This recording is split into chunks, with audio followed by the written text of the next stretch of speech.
This is a walkthrough build of a fast track switch as an NMRA Coast Division eClinic, recorded May 2021. Thank you. Hello, everybody. Good morning.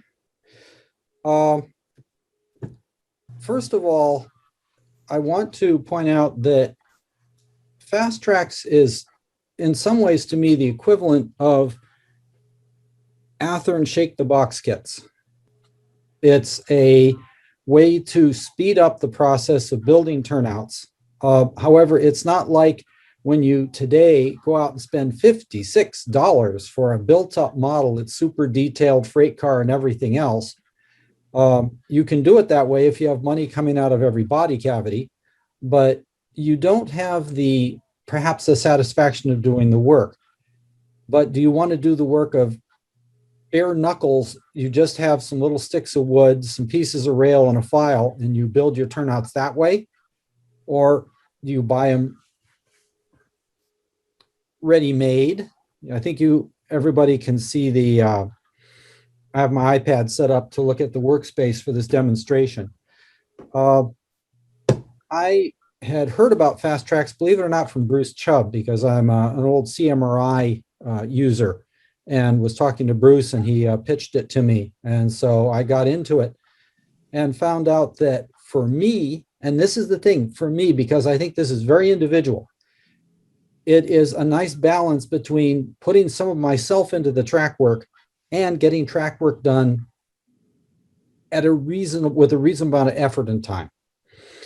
So I don't know how many of you people have already done fast tracks, have done it and have problems and questions, are thinking about doing it, have no interest whatsoever.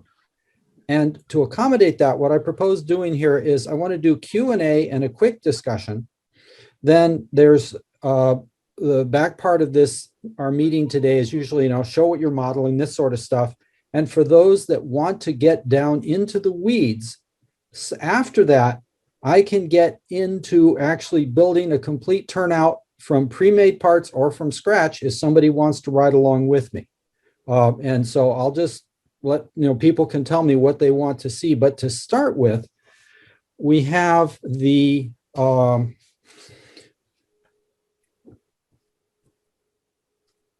book. And of course, you have to turn off your virtual background. Okay. Or put it over there. There you go. On that side's actually better. Right. Well, the first step in success on fast tracks is to read this thing. They did a good job of documenting. There's a few little gotchas, and I'll be pointing those out. The second step to success is to read the written application notes and instructions that they provide on their website. Third step, watch the videos they provide. All those three things will get you to about 98% success. Plus patience. It is, this sort of work is precision work. I mean, this little widget right here is a demanding master. And to get your flange ways, to get your track gauge right, is not trivial. The ready-made turnouts were a godsend to this hobby for a lot of us who just wanted to get some trains running. And I have great admiration for the modelers of 50 years ago that had to do it all bare knuckles. That they achieved what they achieved at the time should be an inspiration to us all. Having said that, okay, first round, questions, please. Where do you want this to go? I'll take questions on specific problems or my experience using fast tracks. Anybody have any questions? Yeah. Down in the mud. Oh, I was going to go above the mud because I've never heard about fast tracks. And just if you could just a little quick overview of it. You bet. A gentleman up in Canada was doing hand laying and found it to be a little more difficult than he liked. He said, how can I make this easier? And he obviously has access to high-level CAD machine work, and he programmed a CAD-driven machining system to take a chunk of aluminum. It is not a soft aluminum, it's a hard alloy, takes these plates and machines out grooves in them. These grooves are sized for a particular size of rail, whether it is rail for 1 to 87 HO, rail for O, ON3, also code 70, code 100, code 83, code 55. And so he could start cranking these things out. And then he went into not just saying, well, here is this hunk of metal. He then provided, in addition to the basic form you saw there, a key thing, documentation. And that documentation, along with the main forms, helps you to a great degree in producing a turnout that actually complies with the NMRA standards for how a turnout, the different bits and pieces in here should be spaced, and the distance between the rails and the width of the guardrail to the rail, the dimensions all around the frog assembly. He then went another step further and generated or machined up hunks of metal, which are tools. This is a tool which allows you to manufacture by filing the subpieces you need to make the points, or the subpieces, hang on here, there it is. Now I chased my lady out of our craft room today so I could do this presentation. I got a separate table here. Another tool where here you see the two pieces to form the frog point. And this same guy here, okay, there we go, sorry. This guy here lets you file the points and the main points and also the points for the frog. I will demonstrate this later on if people are interested. This particular, another little thing he offers is, the company offers, is a jig to help you solder them up and have them be in perfect alignment. For example, goes even further. Another chunk of metal, which is set up so that you can properly and comfortably file the stock rail where the points come up against it. That is, in this area here, where the stock rail comes up against the point, you have to remove the foot of the stock rail so the point can snuggle in. And again, to make that easier, they provided this. You have things that just make things go faster. This little guy here, they offer, and for a number 6 turnout, all of the copper ties that are needed, put it in here, drop tie, copper tie material in, cut it off flush, and you're got your ties cut just about to length. I'll talk more about that later. Even, I mean, down to the details. Here's a little guy where you lay the tie in there, take your file, and file the copper off to have the gap in the tie so you're not shorted between the rails. So Fast Tracks is some or all of this, as much as you want to invest. The biggest thing for me about Fast Tracks is it takes some of the craftsman effect out of the equation. There are craftsmen, I've worked with them. God bless him, a man named Bud Nystrom taught a lot of us up in Santa Rosa years ago how to hand lay starting from scratch. And he was a master at it, but a lot of us like gritted our teeth and learned how to do it and said, no, we don't want to do this.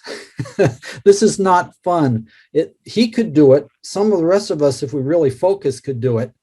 But a lot of the guys, no. Fast Tracks gets you to this endpoint with a lot less tears and frustration, got to cough up money. Or, as has been discussed here, if you can mooch some of these jigs and tools, you can do it that way and save the money. Or what I had mentioned a little earlier is come to, Phil was talking about, we have a sit down, live, hands-on, try it out and say, it's worth coughing up the money to get these tools for use in my layout, because like Lucky Cliff over here, who's got to build a lot of turnouts, then the money you spend to buy all these tools could be worth the trouble and the time. I have right now a little piddly switching layout that I hand laid all the turnouts using this tool set. And it was ludicrous overkill for me to buy a full set of fast tracks for that job. But in my future layout, when my ship comes in, long story, I'm going to have a 20 by 30 foot building and I'm going to need a lot of turnouts. And at the price of commercial turnouts, no, but once I built a bunch of them, it's like I'm enjoying it.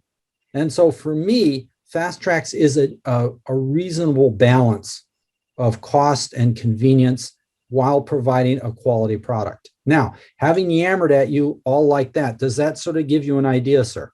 Yes, very much so. Thank you, David. Appreciate it. You're welcome. David, All right. I think something you touched on is that as you build turnouts, the price decreases per turnout, and your investment in the Fast Track, it's like buying a made in Taiwan tool and buying a Snap-on tool. In the long term, you're going to end up ahead with a much better product, and it's yours. So you can set up with your neighbors or your other fellow modelers. But yeah, it's a big out the door expense, but in the long term, it's going to come back to you. Now, you touched on that a little bit, and it's really a big difference.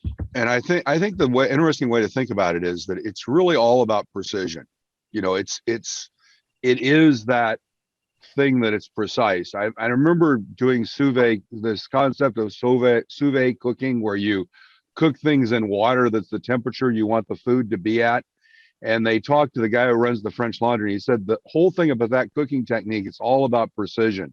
And it's about the fact that, when you put a steak on the barbecue, getting the right temperature is really hard to get it precise. But with that technique, you can get it precise. I think the difference I found with this is the level of craftsman effort to hand lay a switch and do it yourself, to get it right every time and focus, is really hard, even for somebody who can do it once, to do it repeatedly. The beauty of this is it takes a lot of those things and just puts them into the jig, so you don't have to worry about them. And you can really get really focused on the 4 or 5 things. And by the way, the biggest problem I've had with them is getting the point rails to lay right against the track, right at the point rail location, getting that all line up right and move right. But once you get some of those things, they seem to work really well. So go for it, David. I think it's great. All right. Well, so I also wanted to point out one of the nice things about this is if there's a particular switch that nobody makes, they probably have a jig for, and so you can get some of those custom switches that you just can't buy.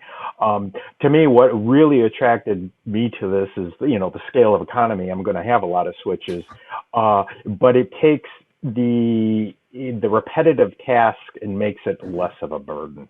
And to me, that's what's really attractive. I have a question, David. At some point, would you go over how you handle the precision between guardrails and the slot at the frog? I used the kit as a silly Strange ways. Yes, thank you. If I could mention one other advantage to his Fast Tracks is that, David is showing the tracks or the rails cut to the size of a turnout. If you leave the rails long at each end, the curves flow much more smooth and they look more like hand-laid track as opposed to, pieced together sections of flex track. Yeah. I note Ken mentioning that he's using Pico Code 83 and that he's found a source in UK where if he shops smart, he can get a good deal. And that is perfectly fine as far as I'm concerned. I mean, I've run on modular clubs and permanent clubs up in Sonoma County for years and years and years, and commercial turnouts did okay. Sometimes you have to tinker with them. For example, this guy here, if you see where my fingers are, can you see the jumper wires? Yes. Yeah, Right? yeah. Because inside of the Atlas turnout, there are some spot welds. Under the stock rail here, you see the small plates, which are the pivot plates for the points, but those pivot plates are also the electrical connection between the stock rail here and the curved rail there, and the spot welds fail. And we'd have modules that were 5-10 years old or more, and we'd start to have them go dead. And we began to realize that some of the shortcuts that the commercial turnouts use led to unreliability. And so we got to the point where if we were putting in turnouts, commercial turnouts, we would do things like that to increase the reliability. So David, there was a really interesting clinic. I don't remember who did it, but it was at the Salt Lake, only convention I've ever been to, the Salt Lake National Convention, about quote unquote tuning up commercial turnouts. And basically the comment was, you really can't buy a commercial turnout and not spend a little time cleaning it up if you want good long-term operation. And basically went through the issues. But one of the big points that I never thought about this was that as the tooling ages, what happens with plastic injection molding is you actually get wear on the tooling. And because of the wear, the tolerances change. So if you get a turnout that's made at the very beginning of a run of tooling, it actually may be much higher, much better tolerance than one that's made at the end of the run of tooling. So it's kind of like you said, well, these Pico switches, you can see these are the older, are different ones, and actually showing how different commercial switches change. So one of the considerations I think with commercial switches is, will you spend time tuning them up to make sure they work properly? Because the argument was that if you want really good operation, you just can't take them out of the box and glue them down. You have to do some checking to make sure they're within tolerance and match. So that's kind of another consideration, and that trade-off between commercial versus either handling, or using a jig like Fast Tracks, kind of the three options in turnouts, I guess. Right. What I've read or heard is that the time it takes to tune a store-bought manufactured, switch is about the same amount of time of using the Fast Track jigs to make one from scratch. It's at least. Hold on a second, please. Fran USA. The jigs are specific to the rail size, but also it can be specific to the manufacturer because of the close tolerances. The foot of the rail and the width of it has to be the right width. So, example, the ones I'm showing here work with the Micro Engineering Code 83. If you took other brand Code 83, like if somehow you had a whole boatload of Atlas Code 83, it might not fit. And I do not believe it would fit in here. So it's specific to the code and the manufacturer. Then Clifton had his hand up. Clifton, please.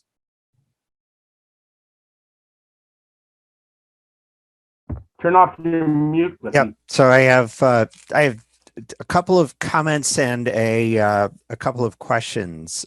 So I'm doing this in N scale, and I have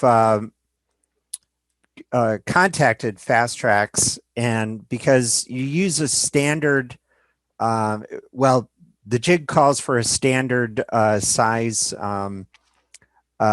tie to use as the throw bar, but drilling through something that small is quite challenging. The manufacturer recommended you actually using an HON3 throw bar. It's a little bit out of scale, but it's going to be a lot more reliable. Fast Tracks does also happen to make pre-made ties to go underneath the rails, and they have cutouts for all of the copper clad ties. I have done some work with Richard Brennan, and we created a kind of a comb, which is a laser cut form to the same standard that they're using, and you can just put in standard size ties and then just cut them off at the edge of the comb, so that you can do that a lot quicker and a lot less expensive than buying their pre-made laser cut ties. So my questions to you, David, are twofold. Since I do have a fair number of these things to build, do you have any tips on how to make the manufacturing process as efficient as possible? And do you power the frogs on your turnouts? And what's the method that you use for that? And I will mute now. Okay, there's a fair amount there. On powering frogs, I have powered the frogs on the mainline turnouts. Now, bear with me here. Oops. Am I sharing?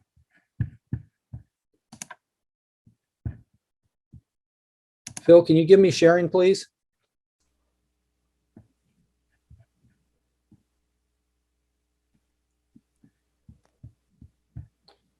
Okay, Phil, tell me, is sharing set?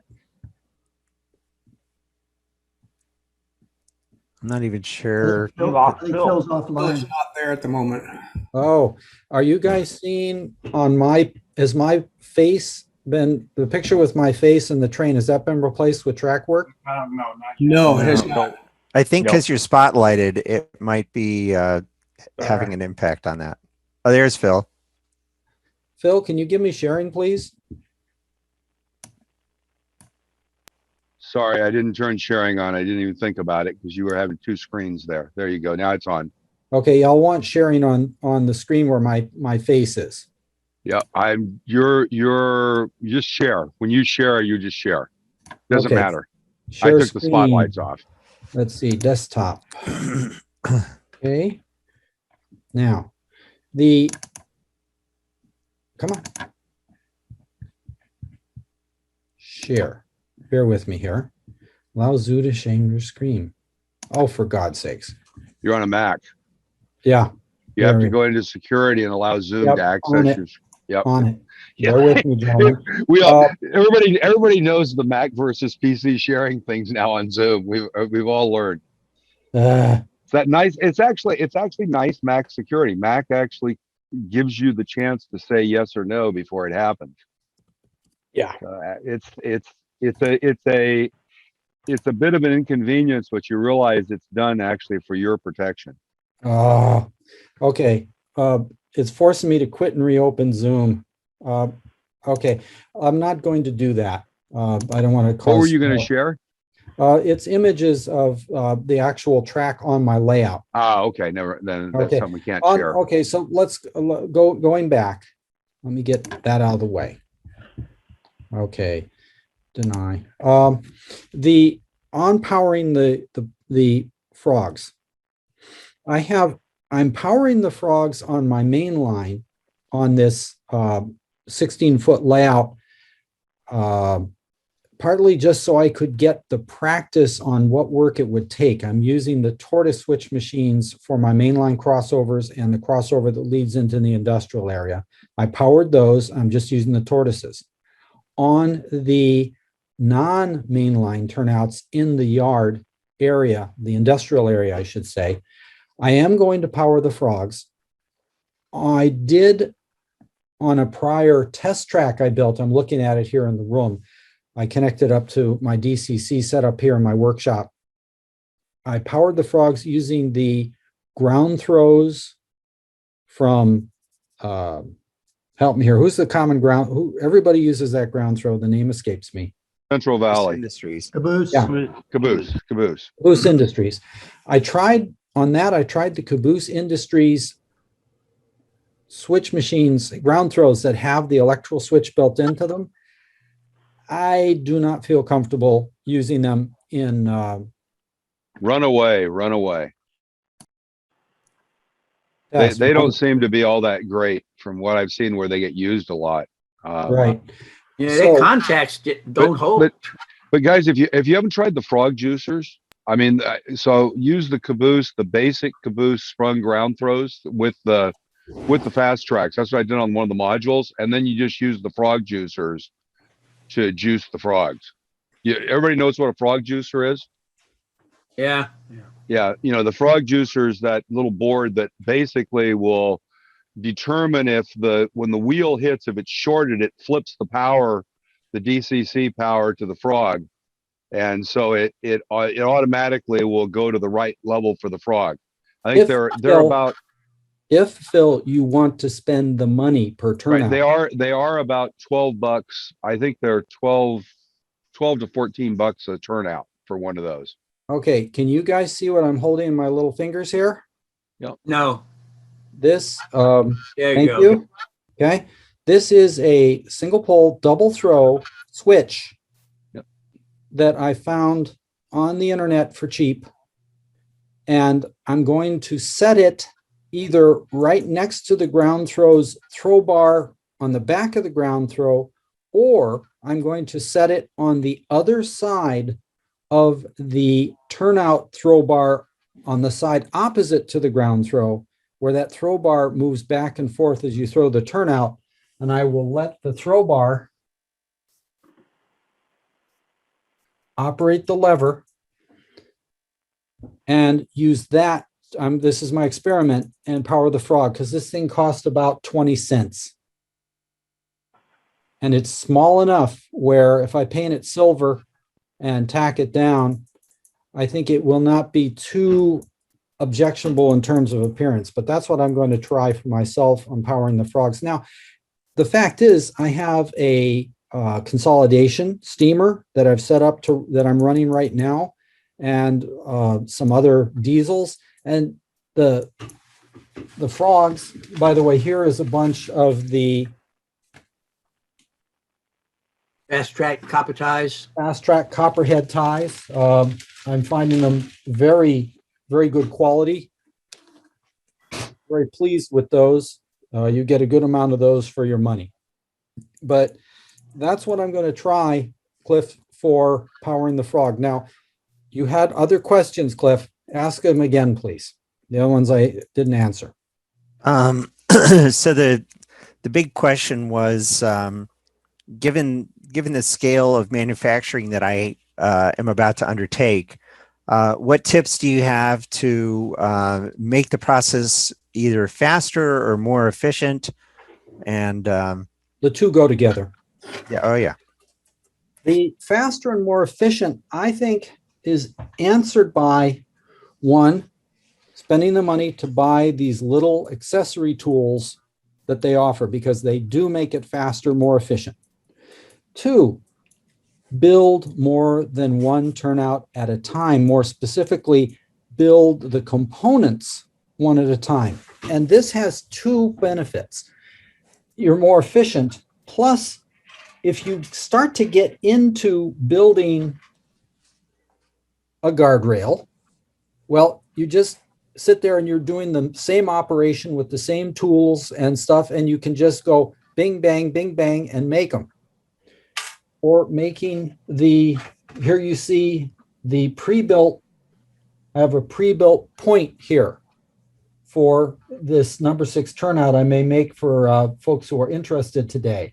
And I made it up. And the thing is, if I'm doing a bunch, and I did this for my switching yard, I made 8 turnouts in a run. So I pre-made 8 sets of guardrails, 8 sets of the frog point rails, had them all, and did the soldering too. And you if you're doing that, you're automatically speeding up, you're more efficient, you're faster, and I feel also your quality is better because you get into the particular pattern of making that component. And so now we had a nice conversation on Facebook, the Handley track group on Facebook, and different people have different levels of tolerance. One guy says, well, I just put music on and make 40 components for 40 turnouts in a run. Another person says, I can do no more than 2 or 3, and then I've had it. I made the 8 and found it to be comfortable, but that is you have to find out where your comfort level is, where you start to go nuts and say, I can't stand making any more of these, or your focus goes down and your quality of production goes down. You'll have to find that out for yourself, but definitely doing more than one. You had another point, Cliff, you wanted to have answered. I've lost track of it. As I think you've kind of covered, it was questions on the frog and how do you improve your manufacturing efficiency, and then I just had 2 comments about the throw bars and Right. working on the wooden ties. Yeah. Now, throw bar hole drilling there, I think, Cliff, what you need to look at is make a jig. Get I have a Dremel drill press, for example, so I can set my Dremel up, make a jig so you can drop your throw bars in and drill the hole and be right on the money every time, particularly if you get some of the short carbide drill bits that you can see for sale, where they're set up for like an 1/8 inch shank, and then they have number 75, 76, 77, any sizes you need. Get the size you need, and with the carbide, you could sit there with a jig and just knock out your throw bars with precisely drilled holes. I think it might be worth it for you, considering the number you're looking at. Okay. I think that was Cliff's questions. Let me review the chat here. Okay, we had an answer on the smallest radius you can get. Now, mind you, you can send money to the good folks at Fast Tracks, and they can do a custom jig for you. I would be afraid to ask how much it would cost. And if you have really special track work, it's not likely you're going to need 100 of them. And so if you have a real special piece of track work, it may well be a better deal to simply bare knuckles hand lay it than to ask them to make the jig up for you.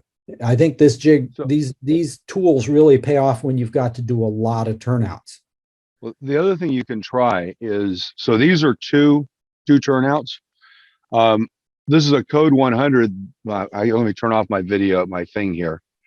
You guys won't see me very big, but that's okay. Turn off my virtual background.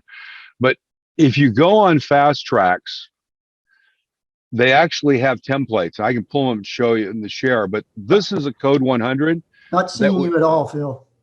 You're not seeing me at all. Hang on, I got to take off the spotlights. I think that's the problem here. Yeah.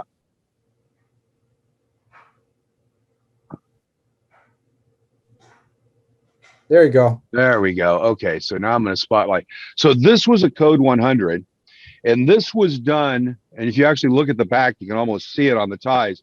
This was done by going into Fast Tracks and copying they have templates on Fast Tracks, and I took the templates and I copied them down, put them into PowerPoint and scaled them in PowerPoint. So they've got a 1-inch thing, and I scaled that exactly 1 inch in PowerPoint, and then I printed them out, glued the ties down on the paper, and then soldered the rails to the ties glued on paper. So literally built it up like you would a hand laid switch.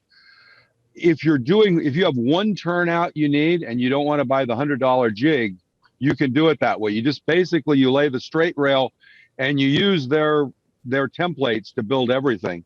And then this is a code 83 that was built, and what's interesting is they're exactly the same. I mean, so this is basically how they look when they come out of the jig, is a turnout comes out looking like that.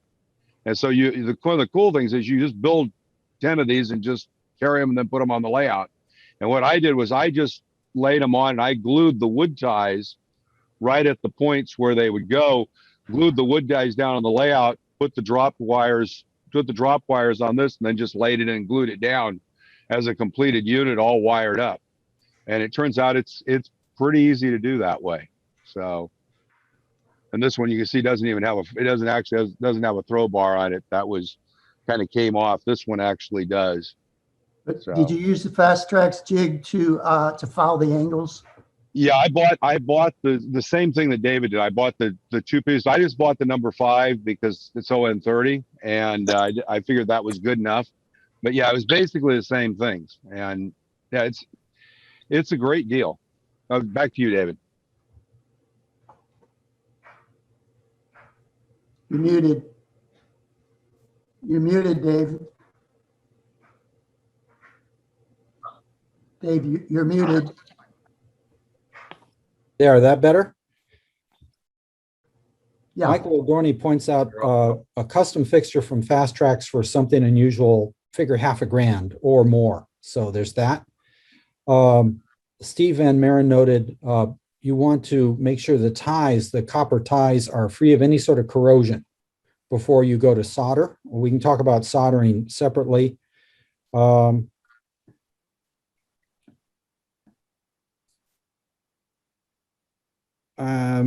I'm looking to fast track going forward. So this many good. Okay. So Bob G. Yeah, I think the 45 minutes, I'm not there yet, but I've only built, about 15 turnouts. So the 45 minutes, I think probably would be more achievable if we do what I was talking with Cliff about, where you start to mass produce the components, which would speed up the production of the individual components. And at the end and keep that accuracy up. So, but there's this thing too, is this hobby about efficiency or is it about fun? And so there's a balance point here of how hard do you want to work to be efficient versus you want to sit down at your bench and relax, listen to some music or have Jeopardy on, I don't know, whatever floats your boat, and you're sitting there and making some turnouts. But now for Cliff again, where he's got to do a big number of turnouts, efficiency becomes more important. Okay, someone else wanted to speak.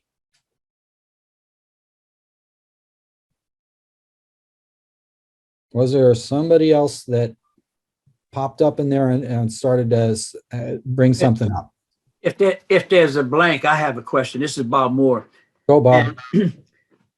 I have had troubles with the Fast Tracks that I built with the solder joint on the divergent side of the frog after you notch it so that the frog is electrically isolated. Right. And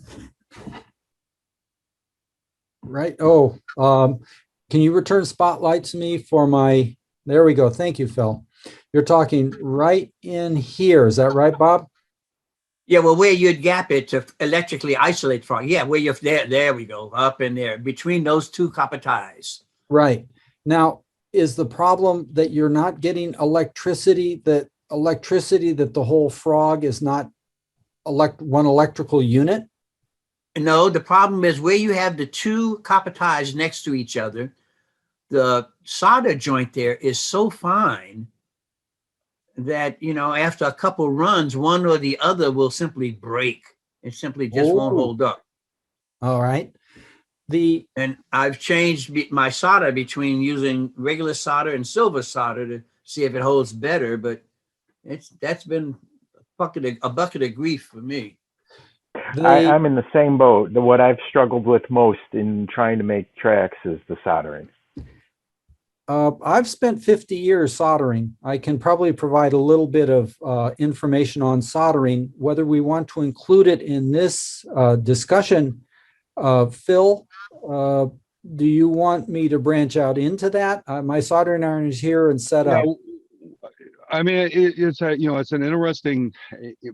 It's kind of more what everybody else wants. If folks want to go through and kind of see how you do the soldering, I'm fine with that. This was intended to be a dialogue, and David was willing to kind of drive it. So if we want to have a discussion about how you do the soldering, I quite frankly, I'm not a very good solderer, and I have not had that problem.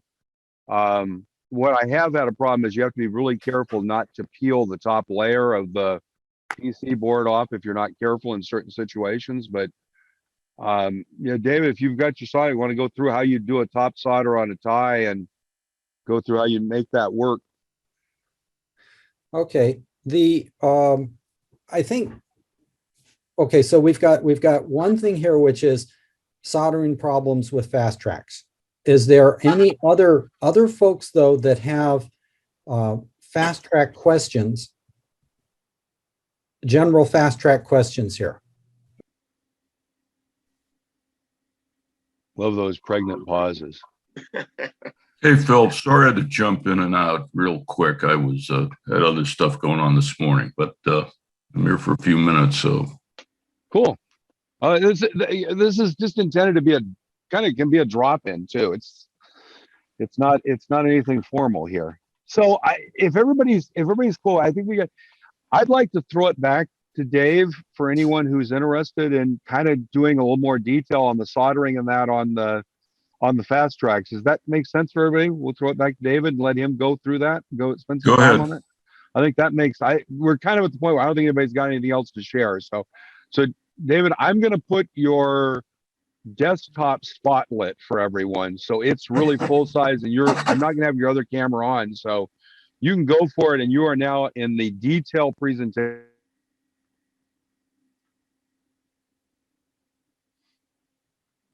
All right, I have muting off, and I think folks can see the table there. This is a walkthrough, I guess, on things I've observed on fast tracks. The first thing I'm going to do here on this walkthrough, feel free to pipe up and shout at me at any time, is in the builder's guide. I'm going to walk through that first. They have here on the third page a set of bullet points on how to, right?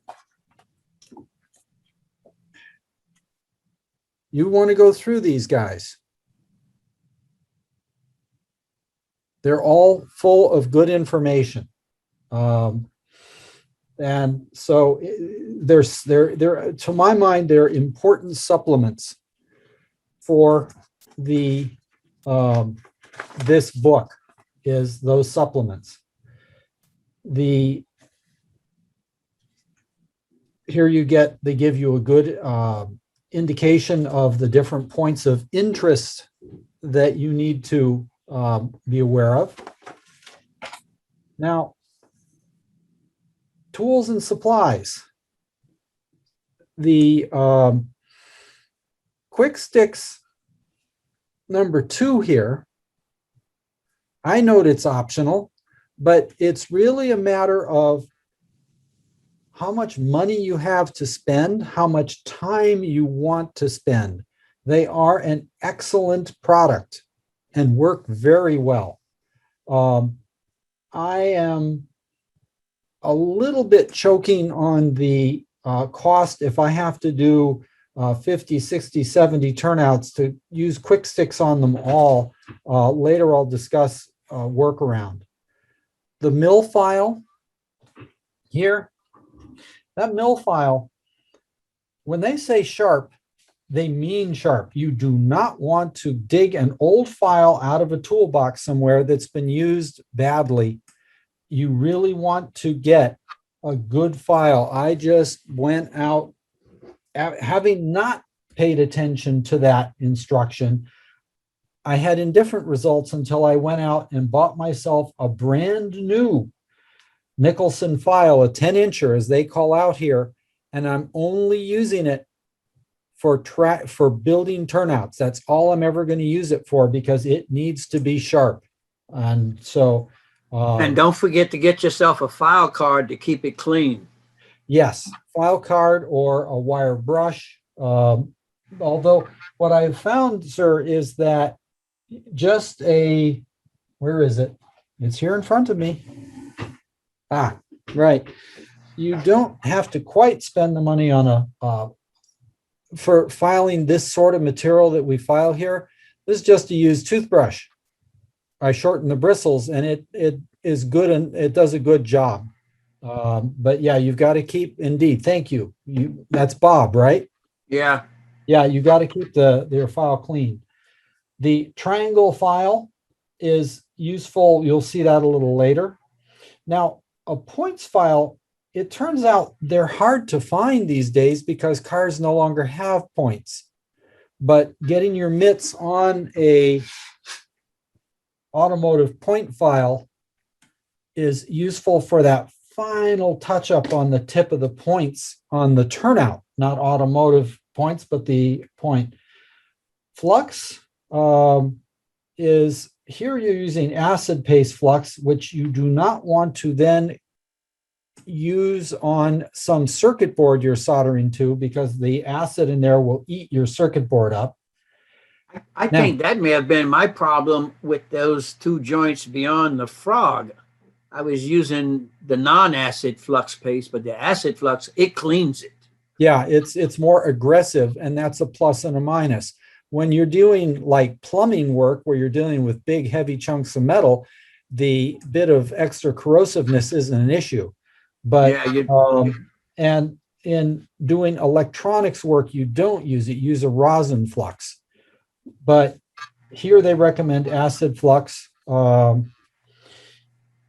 Small diameter solder is important here because it is easy to flood the joints when you're doing this work. Plus, from a cosmetic point of view, having huge blobs of solder isn't going to look very good.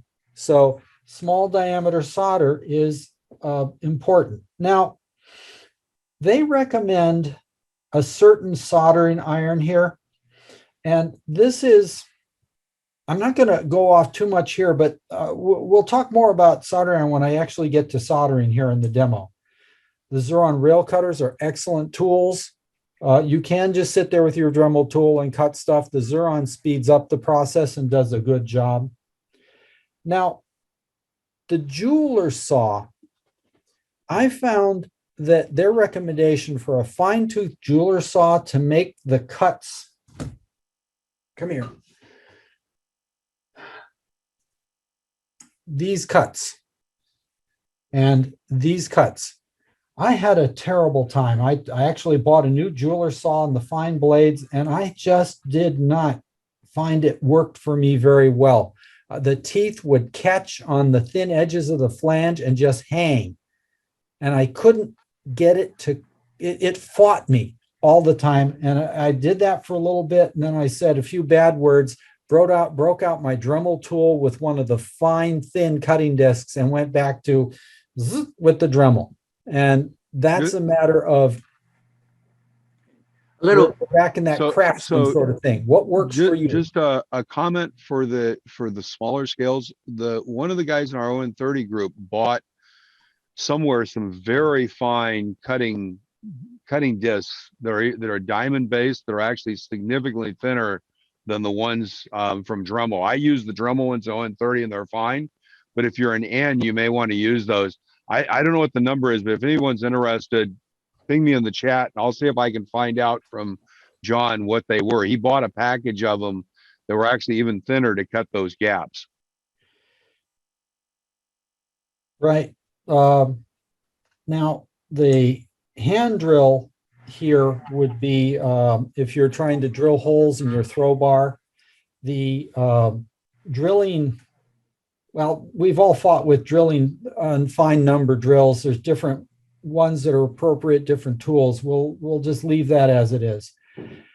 Throw bar drill bits is, again, what size wire. If you're like, I'm using the tortoise for the throw wire that goes back and forth, 0.025. So I just grabbed a drill bit that was slightly larger to drill that. Although the gentleman talking about his N scale throw bars has a different challenge. And that's just what you're going to need to do it. They recommend the Pliobond adhesive if you're going to use the Quick Strips product and glue the rail to the Quick Strips. The Quick Strips product looks like this. This is a number 6. I got the ones that have holes pre-drilled for the spiking. Another convenience that I did enjoy a lot. What they're talking about here is you're taking the Pliobond and running a very thin bead along these webs here and then you put a thin bead on the bottom of the built-up skeleton of the turnout that you built in the jig, and then put it together. I actually it works, but again, you have to practice it using the plyo bond to stick it together. It does work, but you got to get some practice. I had some trouble. Now, the point form filing tool, I consider to be myself just as important as the main jig in making a successful product out of this job. This is my number 6. I've actually got a piece of rail in here. If you're interested, I want to demonstrate what I've learned about using this tool and filing on it. Then they have their stockade tool. And again, I think that it is a useful tool to have. Here's the stockade. Notice it's by you get it for the code of rail that you're using. I'll demonstrate what I found in filing on this thing. Wire brush, micro applicator. I've got a bunch of them that I got. This is these guys. The main thing about these is the very, very little fine fuzzy tip, which means you can put a very, very fine application of the flux on the rail, bottom of the rail and the ties. We can talk about that more. In retrospect, you could just take a toothpick and sort of have the end slightly fuzzed out and it might serve just as well, but I just sort of went whole hog on this. And so I got a bunch of these. I've got several more of these containers because they do not last a long time. I used up 3 or 4 building the turnouts that you see on my little layout. You take a toothpick and smash it with a hammer and you get a brush just like that. Yeah, a lot cheaper, but it doesn't have the fancy colors though. So, Micromark sells those things in quantities of 100, and by the time you go to them, it's almost easier just to buy the various sizes in a quantity of 100 and use them up.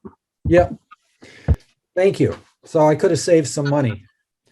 Of course, you're going to want a wheel set as a reality check as you build the turnouts. And of course, also you want to have this to hand too as your reality check. But what I'm finding is that if you just follow their process, you're going to find that this is very happy with your turnouts. Now, okay, they have a sequence. Form the guardrails and how to do that. The one thing I will say about forming the guardrails, let me get my kit here.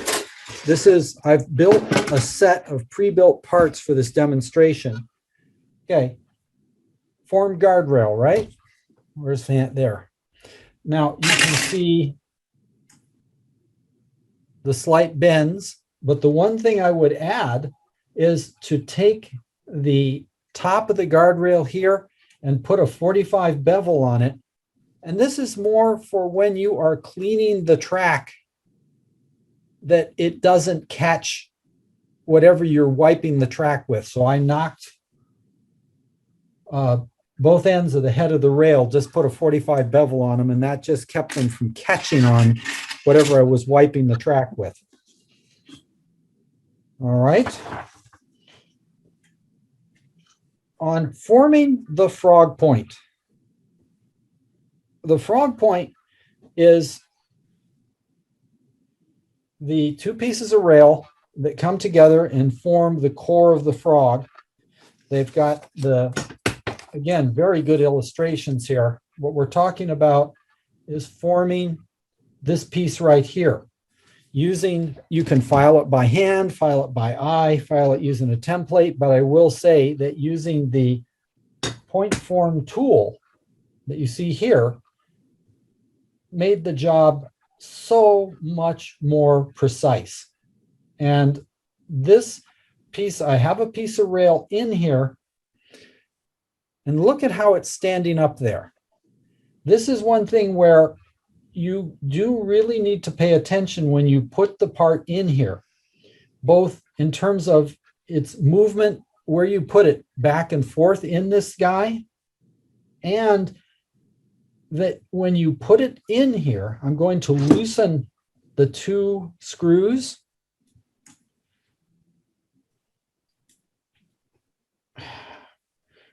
Right, you have where you put it this way, but also that you make sure it's seated down in there. When you have it up to here, that you press down a little bit with your finger as you tighten these, because it can set up too high. It doesn't quite, there's enough play in here that it can set up a little bit out of position. So I'm holding it down with my thumb as I snug down the 2 bolts here. By the way, they say, be careful, you can crush the rail when you tighten these. You just need to get it, snug, and then just a little bit more. Now, where the rail sits in here, and this is both for making the frog point or the main set of points, you want to just see the head of the rail just coming up even with the face of the fixture. If you are, I'm going to loosen it up. If you're too far out, like, where you can start to see daylight between the head of the rail and the fixture or the jig, when you file it, it will turn it into foil and there'll be no strength. You can't go too far out. If you go too far back, your point will be blunt, but you can sort of tell this because you have, let's see, what's a better pointer here? You can see the groove cut here. You don't want to really see very much of that groove at all. You want to come forward, either perfectly even. I'm finding I'm a hair back. Press down and tighten to hold it snug. And now you're ready to file. But what I've found out is that in a lot of machining operations, you need to hold the work steady. And what I found is hand holding this was not very satisfactory. And after a bunch of bad words and fussing around, I realized it was a lot easier than I thought to do, because what you're going to do, pardon me, let me rephrase that. What I do, and I find works for me, is to take the file, take the workpiece, and file it with the file down solid on the table. And I'm just sitting here and drawing it down the length of the file. And can you see the metal building up on the file?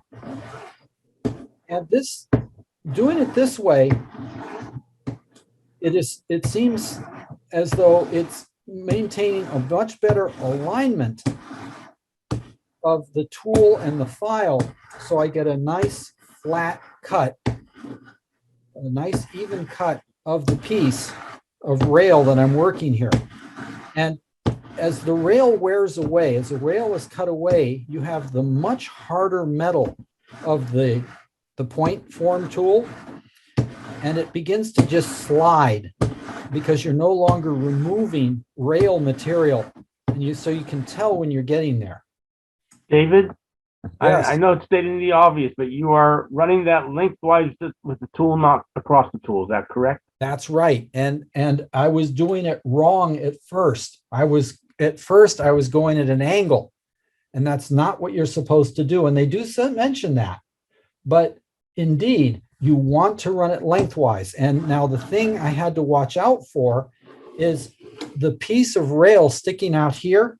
can strike the, in my case, strike the holder of the handle, file handle.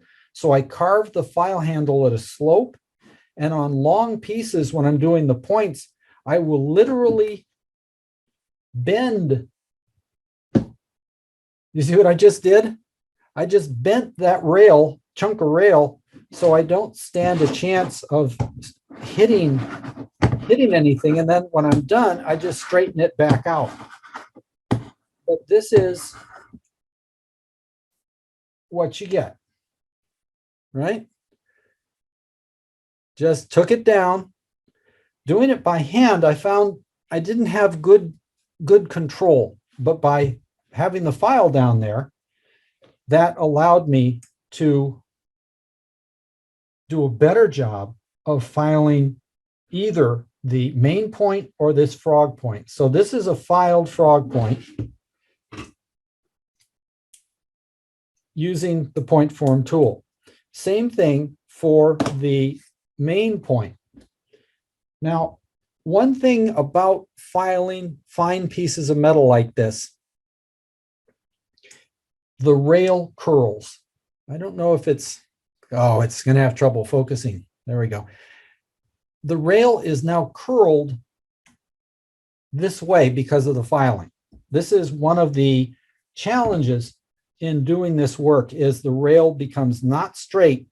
And so I'm sitting here and I'm pinning down the point, the filed part of the point, and working it against the table, and then putting it down on the table and compare it to a straight line to see that I've straightened it out. I've taken the curl out after I have filed it. That's particularly important for the main points because of their, the crucial nature of the way that lays in against the stock rail. Now, back to here. So that's my, now speak up, anybody, if you have questions as I ramble through this process. I can do something again, I can explain or show more. All right, now next in the book is forming and soldering the frog point. Now you can do it by putting it in the fixture itself. Get the two pieces in and solder them there. But I do enjoy using the little tool that they offer called their frog helper. And this is for making the point, the frog point, not the main points. But here you can see how it I'm looking at two different screens. There, right? It just holds it there. And what I'm actually going to do is I'm going to solder this, and you guys can see soldering using their fixture. And I'll make some comments about soldering. What are the other two sets of grooves for? Number 5 point, frog point, and number 8 frog point. This one covers 5, 6, and 8 turnouts. Code 70 and 83. You would get a different frog helper if you're working in code 100 or code 55. And you can get this frog helper for higher frog numbers and lower frog numbers, but I'm only working in 5, 6, and 8, so this one does the job for me. And that's scale independent. It's rail dependent, not scale. Thank you. Yeah, this is happy with the micro engineering code 83. Now, somebody early in chat said that Atlas is changing the profile in the code 83 rail to be more compatible with the microengineering. That would be very nice. Now, I take a bit of difference with, or I take a bit of a disagreement with the instructions from Fast Tracks about fluxing. I flux where the solder is going to be. So I actually, before I put this in the fixture, I'm going to sit here and put a thin film, notice thin film of the paste flux. I'm sorry, I'm having to look at it and then go look at the screen to see that you guys can look at it. I don't know if you can see it, but there's just a thin film of flux on there. Pipe up, by the way, guys, when I've blown my positioning and you can't see what I'm doing. Just say position, and that'll help me to make sure I do this right. So do you work with any of the liquid fluxes like the Trix flux or anything like that? Nope. I Okay, so either you- use core solder that has a flux core, or I use pastes. I haven't used the liquids. Okay, I was just curious. I've I'm used not the saying I'm not saying they're not appropriate. Oh, but no, simply I- I haven't used them. I've used the Trix for soldering jumpers on the rail, and it seems to work really well. That was the reason I was asking. Good. Now, comically, the tools, being nice solid blocks of heavy metal, work like a champ to hold the rail down. Here, what I'm doing is I'm making sure that the two pieces are just coming together and that the ends where they come together are lined up. So at this point, I'm ready to solder. Now, at this point, I'm going to talk a little bit about your tool. I believe that choosing a plain non-temperature controlled soldering iron makes your job much harder. I believe that a temperature controlled soldering iron makes your job much easier when you're doing soldering to rail, wires to rail, soldering rail to rail. There are these days temperature controlled soldering irons so you can set the temperature exactly, where it has a little on the control box or unit, there's a dial and a readout, and you can set the temperature. Those are nice. I don't think they're necessary, but the older generation that Weller uses, here you see a, let's see, this is a TC201 handle, but it has built in it, the tip has a little magnet in the back, and the magnet is sitting inside the core where the heater is. And if you heat up a magnet, at some point it becomes not a magnet. And so I don't know if you can hear it, but you're hearing a faint click sound. And what it is, there's a spring-loaded switch built inside here, and the magnet opens and closes a switch. And so the temperature goes up and down. Temperature goes up and down on this tip, but the range is fairly narrow. It's plenty good control for what we do. So it gives temperature control, but it isn't as fancy as the ones with a dial. That's sort of overkill for my money. Now, so 1, temperature control. 2, enough wattage. This thing is a 60 watt. If you don't have a temperature controlled iron, 60 watts is usually too much and gets it too hot, and you will wreak havoc on your ties. You will have various problems because of excessive heat. This one, because it's temperature controlled, has the power to solder that ridiculously large joint you saw underneath my layout where I wrapped wires around that massive 14 gauge copper wire. It had enough heat to solder that, but it also can do delicate work because it's temperature controlled. Now, the other thing about a good quality iron these days is this tip. This is a coated tip. It is not bare copper. You never file them because the coating keeps the tip from eroding, because usual plain copper tips, the copper metal actually dissolves as you do soldering. It dissolves into the solder joint. And that's the way they're supposed to be. But for our work, a modern coated tip, such as this Weller coated tip here, will always be ready to solder. It doesn't change its shape or erode unless you file it. But there is another thing about this tip right now, is the tip will not degrade with this heat, but the solder on the tip does.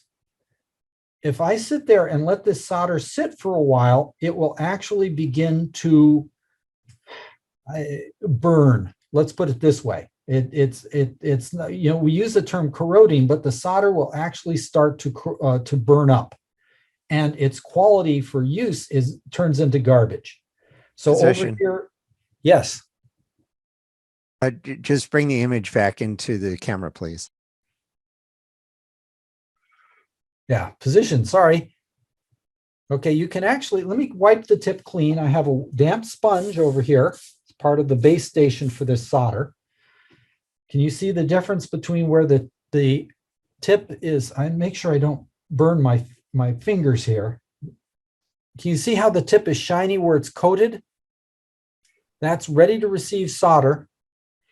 The tip back here is not coated. It has another material on it that keeps the tip from burning just from general use, but it is coated tip in here. See how nicely it took the solder? Yeah, you're almost too close. You may go back about three. Yeah, about there, maybe a little bit about that far back. Yeah, if I have it even with my hand, I can both burn my hand and you can see the tip. But here, the solder takes to these coated tips like a duck to water. But prior to soldering, I wipe the tip clean. See, it's nice and bright. It's ready to take some solder. And there's a fine point here in soldering that I want to accentuate. A dry tip, I've wiped it clean, it's dry, it's hot, but if I touch it to the work, heat will not transfer very well. You need to have a small amount of solder on the tip, and this will help the heat transfer to the work. Subsequent to that, I'm not going to apply solder anymore to the soldering iron tip. I will apply it to the work. Come on. There. See, it's melting into the joint. That was it. I had clean metal. I had solder where I needed it. Pardon me. I had flux where I needed it.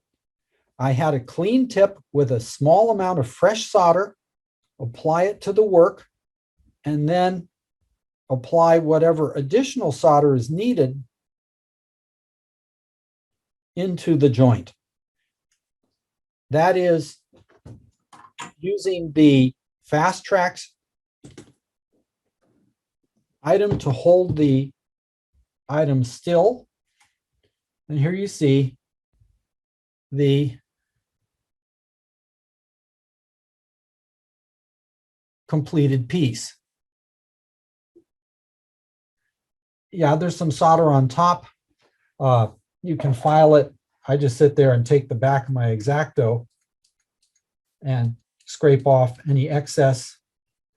But you shouldn't have, again, big blobs of solder on the work when you're done. You shouldn't have down in here